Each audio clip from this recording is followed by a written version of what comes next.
Tribulations, New York Trial Dispatch. Today is April 25th. I'm joined by legal fellow and courts correspondent for Lawfare, Anna Bauer, and our editor-in-chief, Benjamin Wittes, who are fresh from court today, where I was not, sadly. I'm having some trial withdrawals, I think. So, Anna, I would love to start with you. What was it like today? Give us some color. Um, you know, help me out with my FOMO. Today was our first full day in court, so that was exciting. We previously had some shorter days because of Passover and then also because of a juror's toothache. So today was the first kind of long day. I did not see any jurors who fell asleep. I, at one point, apparently almost caused the Secret Service to have a heart attack.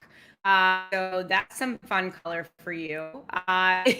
The reason being that when Trump either comes down the hallway or is on the move, they don't like people to be in the hallway. And whenever we are on a break to go to the bathroom, everyone's kind of scrambling because usually there's a long line. So I was waiting next to the bathrooms trying to, take a bathroom break before I went back into court. And Trump ended up, going into court a little bit earlier than we thought, and so they started to clear the hall. They pushed everyone into these bathrooms.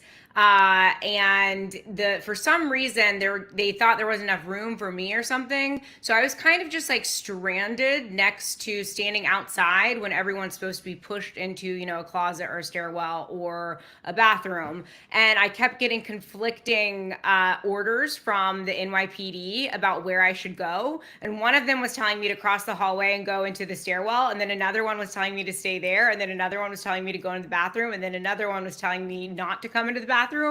So I ended up just running across into the stairwell to where the NYPD officer was like kind of gesturing for me to go over there. And later I was told by an NYPD officer who was the, checking everyone in after lunch.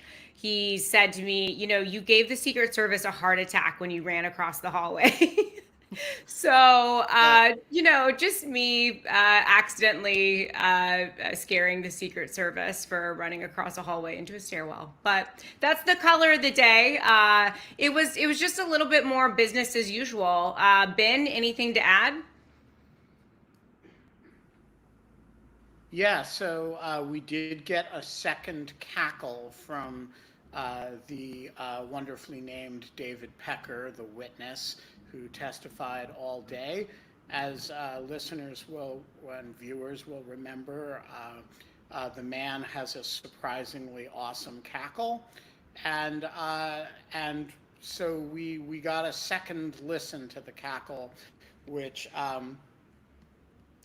would love to record and play for you guys, but that would involve violating the court's rules, and that would be wrong. So maybe at the end of this whole thing, we will do a Lawfare podcast with David Pecker that will be entirely him cackling. But until then, you're going to have to yeah, satisfy yourselves with me imitating him. we could host a lawfare roast of David Pecker. It's sad to me that he only seems to cackle when I'm not there, but I won't take offense to that. But I know we have a lot to talk about with David Pecker. It was a pretty meaty testimony today. But before we do that, Anna, were there any preliminary matters that we should know before Pecker's testimony resumed today?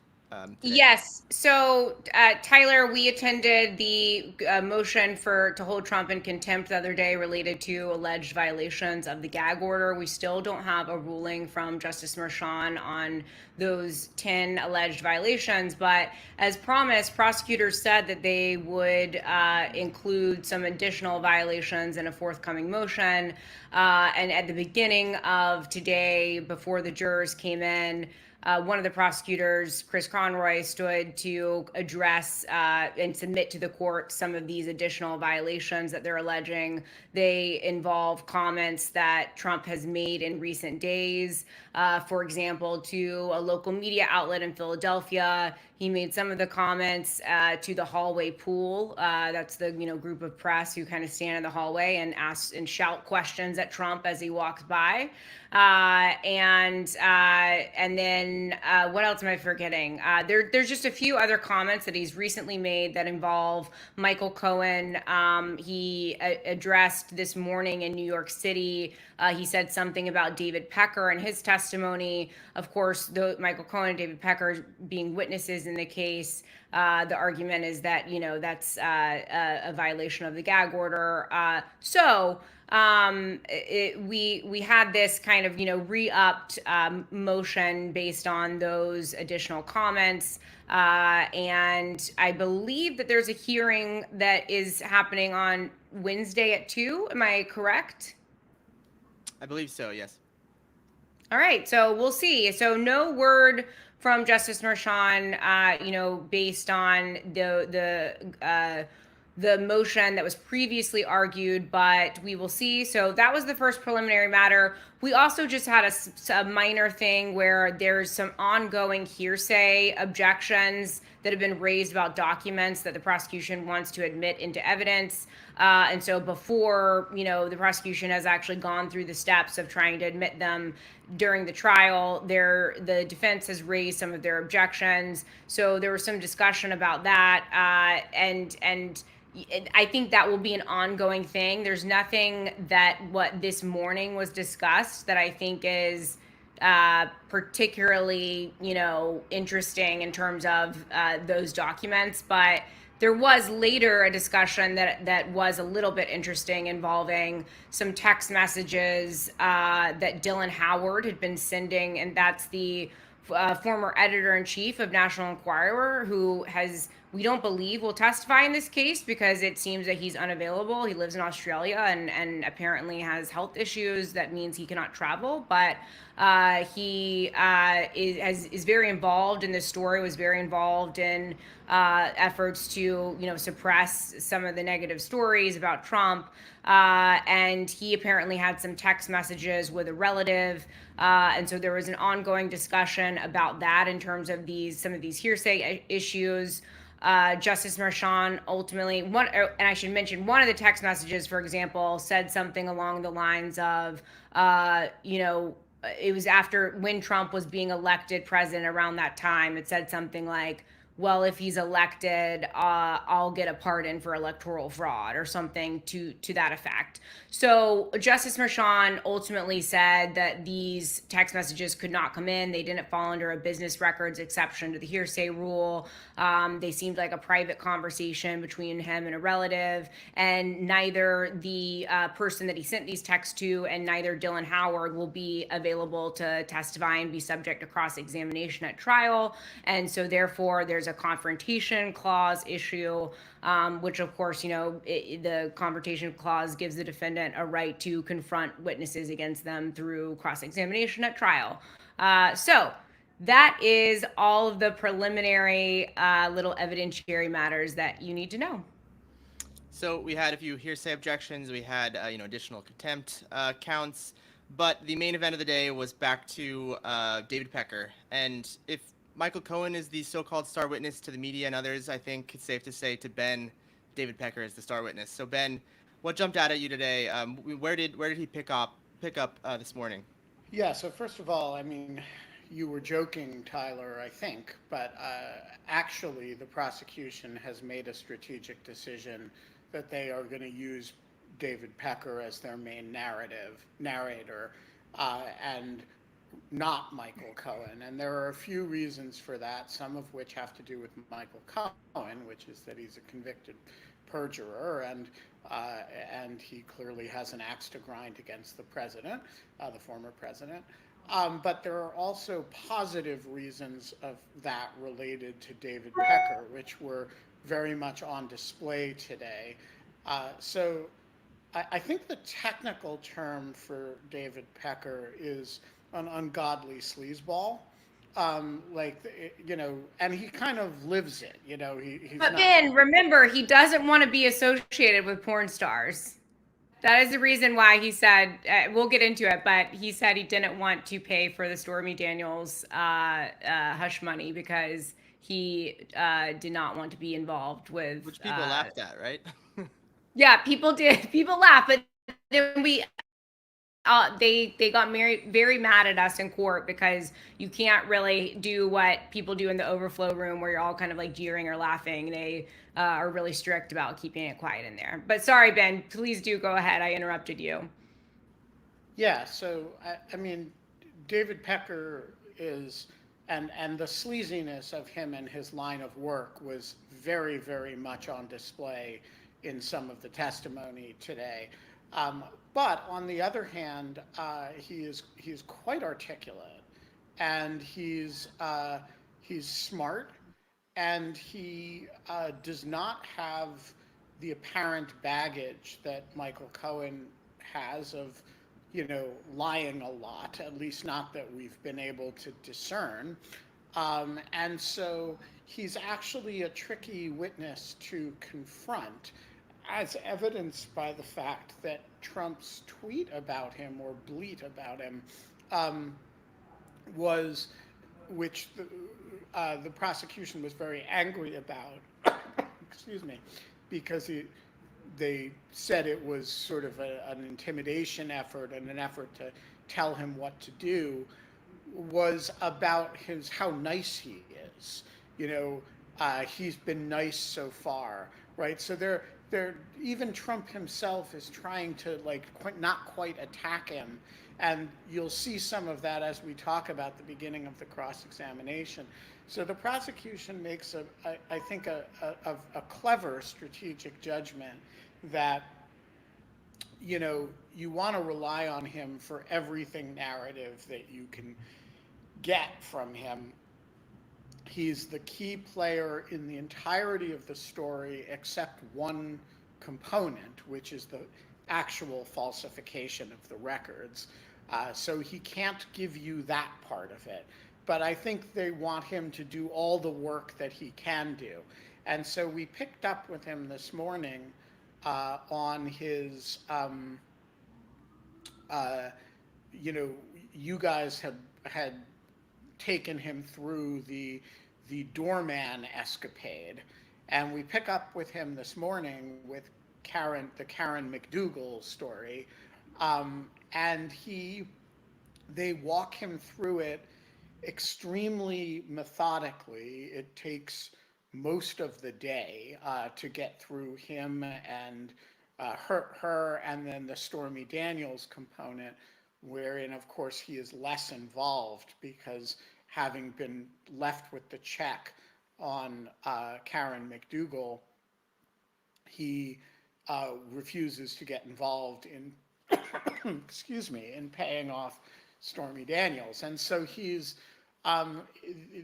they actually had him do a lot of narrative work today.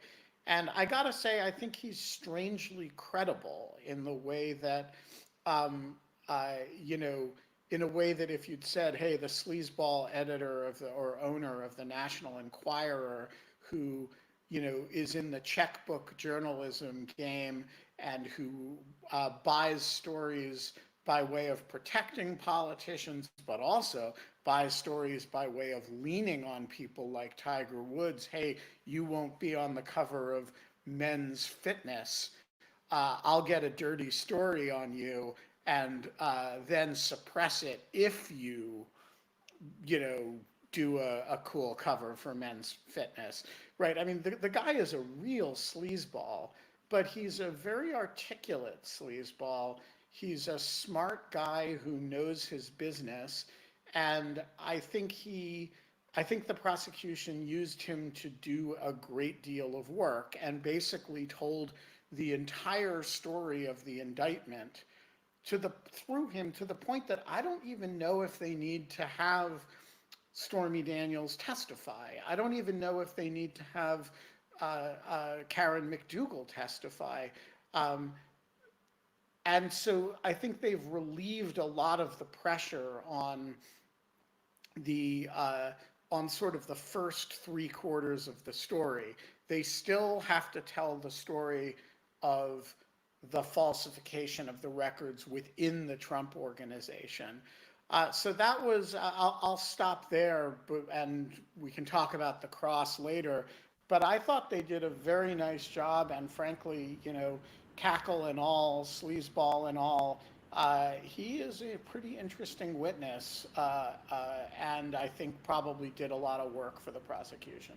Well, and I'll also say on the point of his credibility, it's not just that he's articulate, that he seems to be consistent, although we're not through his cross-examination yet, and some potential inconsistencies in his statements did come up today. But it's also that these other witnesses we heard in the opening, Stormy Daniels, Michael Cohen, they're attacking them for having this, motive, either hating Trump, and that's the reason they want to, it's a get Trump thing with Michael Cohen. That's what they're, portraying him as. Stormy Daniels and Michael Cohen both, they're portraying as having kind of maybe a financial incentive for kind of being a part of this, maybe anti-Trump, how they're portraying it at least as an anti-Trump prosecution. So they have these kinds of things with Michael Cohen or Stormy Daniels where they're able to question, it goes to bias potentially. Whereas with David Pecker, the last question that the prosecution asked today was, do you harbor any ill, feelings towards Donald Trump? And he actually spoke incredibly fondly of Trump and said, I considered Donald Trump my mentor, and did this, went into this long anecdote involving Boca Raton and anthrax and Donald Trump, calling him up and all. So it's not important to get into, but it was, this story about where at a very difficult time in David Pecker's life, like the first person to call him was Donald Trump. And he seemed to really still think highly of him. And seem to be, grateful to him in some respects, or indebted to him in some respects for Donald Trump helping his career. So it was very interesting because they just don't, the defense, and again, we'll get through cross-examination, but the defense doesn't seem to have the same way of attacking David Pecker's credibility from a bias perspective that they do with some of these other witnesses. At least not yet. Right. Yeah. No. I also found him quite credible in a sort of self-serving way, and it didn't strike me that it would serve him to lie up there. When he was speaking about how these catch and kill schemes were mutually beneficial between himself and the Trump organization, that made sense to me. It did seem beneficial to him. So I also found him credible from what I've seen. Tuesday, when he was going through, I think a lot of his testimony were facts that we knew already, that either had come out in the indictment or already in the public, in media, in other trials. And I'll stick with you. Did we learn anything new today? Were there any revelations from his testimony? And we can just stick with the examination by the prosecution for now. Yeah, so I mean, Ben, help me out here if I'm there are a few things that stick out in my mind. It's just that I am not sure that these are necessarily I think we knew a lot of the material facts here. But I think that one thing that is new that I really stuck out to me that I just think is interesting, though I don't think it necessarily goes to whether Trump is culpable for these charges, but David Pecker described this conversation that he had after, in 2018, he received a letter from the Federal Elections Commission related to, an investigation into campaign finance contributions or violations, and he called up Michael Cohen. It related to the, payments to McDougal and to Daniels and that kind of thing. So he called up Michael Cohen or not Daniels, but to McDougal. And he called up Cohen and said, I'm worried about this. And Michael Cohen responded, why are you worried? Jeff Sessions is the AG and Trump is in his pocket. They're also has him in his pocket. Excuse me. Trump has him in his pocket. So that changes the meaning entirely. So just to be clear, he said Jeff Sessions is the AG and Trump has him in his pocket, meaning Jeff Sessions, the Attorney General. And so that was a very interesting new fact. There also was some discussions about, for example, Pecker being invited to the White House. He went, and it's very funny because he also was invited to the inauguration, Pecker was, and he didn't go because he said his wife didn't want to go. And then months later, he was invited in 2017 in July to the White House for a dinner, and Trump invited his wife as well. And David Pecker's wife didn't want to go that time either, but he decided to nonetheless go to the White House, and he brought some business associates. And we learned about this conversation that Trump had with Pecker in the Rose Garden. And Trump, for example, asked him, how's Karen, referencing Karen McDougal. And of course, David Pecker said she's good, she's quiet. It reflected an earlier conversation that Pecker had at Trump Tower with Trump right after he'd been, elected as president-elect, in which Pecker was brought to Trump Tower. He happened upon a meeting of Mike Pompeo, James Comey, Reince Priebus, and who am I forgetting? Sean Spicer. And Trump was receiving a briefing about a school shooting, I believe it was, in Florida. And Trump, when he brought David Pecker into the room, just as the meeting was wrapping up, he said, James Comey, Sean Spicer, Mike Pompeo, Reince Priebus, this is David Pecker, the publisher of the National Enquirer, and he knows more than any of you do. And David Pecker was very glad that no one laughed. But the kind of more material part of this meeting is that, again, Pecker sat down with Trump after those folks left, and Trump said, I want to thank you for the McDougal thing and the doorman situation, referring to the $30,000 payment to Dino Sajudin. And then Trump also said, how's our girl? Again, referring to McDougal. And Pecker said, she's good, she's quiet. And so there's this kind of theme of Trump, being really keeping a close eye on, what's going on with McDougal. And really like showing that he had this involvement and concern with suppressing the negative stories. Of course, we have heard about the Stormy Daniels situation. I think that we'll hear more about it, but I think that they really wanted to establish these Trump's patterns or practices of sorts with these previous hush money schemes in order to, make a broader point about the falsification of business records related to the Stormy Daniels scheme as well. So, Ben, what am I missing?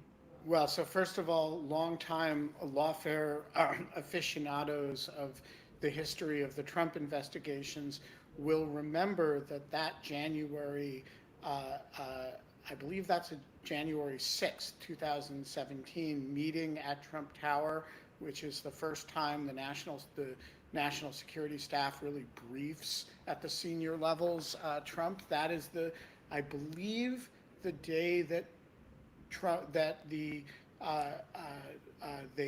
Comey stays back alone to brief Trump on the Steele dossier material that it exists. So this is a fateful day in the history of the Russia investigation, and the history and the idea that sort of Zelig-like David Pecker shows up in it, and Trump makes a joke about him knowing more than all of the national security leadership of the country is, I think the technical term is hilarious. I think the main thing we learned today is actually we knew the material facts. What we didn't know was Pecker's kind of emotional reaction to them. And, Anna mentioned one, which was that he actually feels very warmly to Trump. But there's another number of times where he gets very angry about, first of all, being left with the check on the Karen McDougal matter, and the doorman matter, but also about being expected to do it again for Stormy Daniels. And there's um, what sounds like a really kind of intense fight between him and Michael Cohen, where Michael Cohen kind of expects him to do it, and he's like, no, I don't want to have anything to do with a porn star. And by the way, you know, this is not a position I want to be in. And so, the tension between him as a very hard-bitten businessman who's protecting himself and somebody who's quite fond of Trump is very evident in this testimony.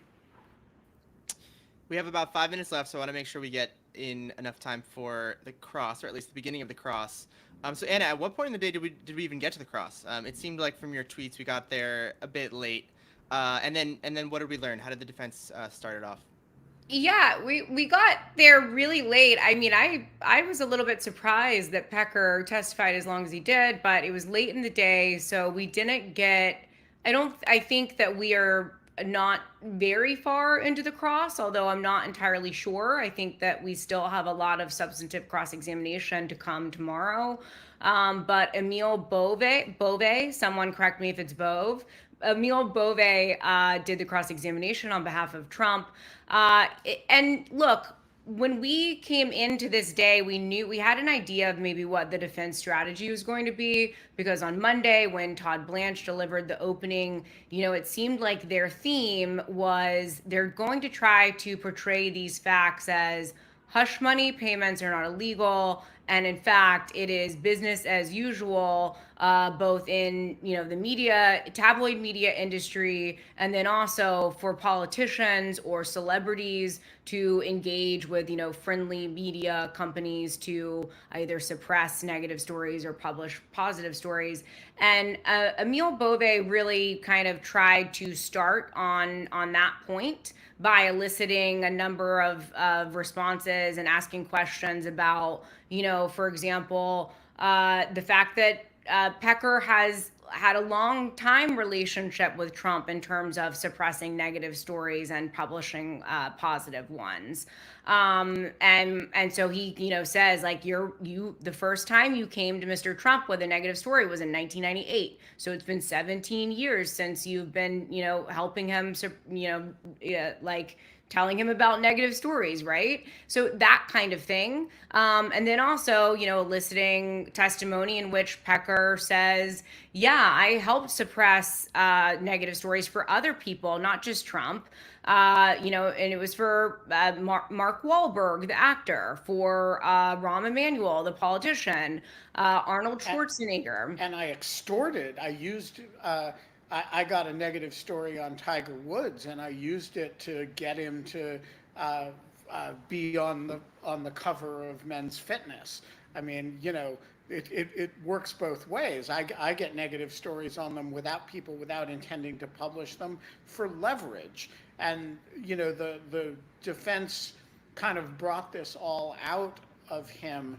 What exactly, Anna and I were kind of scratching our heads about this on the walk back to the content house. What exactly the point is, like, so you've done this sleazy thing 500,000 times, why does that ameliorate when you do it this time? But it does create this, I think what Bove is trying to set up here is, you do this for reasons of your own. It wasn't really to help Trump, to interfere in an election. You do it because it's good for business. That's how you make money. And I do think he scored that point to some degree. He also scored a different point, which I want to get in before we have to close, which is when court ended, the judge was quite angry at him because of a kind of dirty blow he had landed about